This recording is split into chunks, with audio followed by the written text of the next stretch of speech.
Welcome to the Tech Egg. Don't get scrambled. Enjoy the video. You start by confirming the essentials: battery above 10%, your device passcode, and that you can access the account tied to the phone. Once that's checked, make sure you have basic connectivity, cellular or Wi-Fi, because the emergency service registers through the network. Then restart the device to clear transient faults.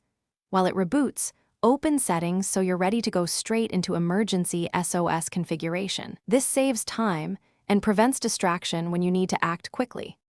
You now perform the central fix. Navigate to Settings, then Emergency SOS or Equivalent Safety Panel.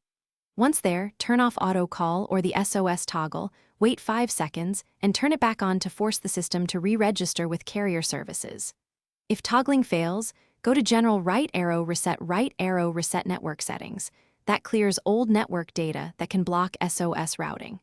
After the reset, reconnect to Wi-Fi or cellular, and immediately test the emergency shortcut without. You finish by verifying the fix, perform a controlled test activation, or use the emergency contact check to confirm location and call routing.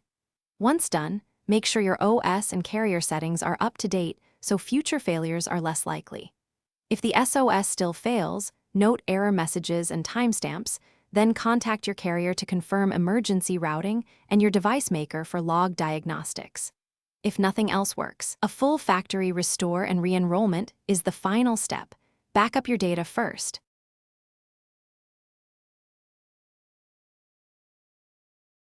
Thanks for watching. Consider subscribing if I helped unscramble your problems.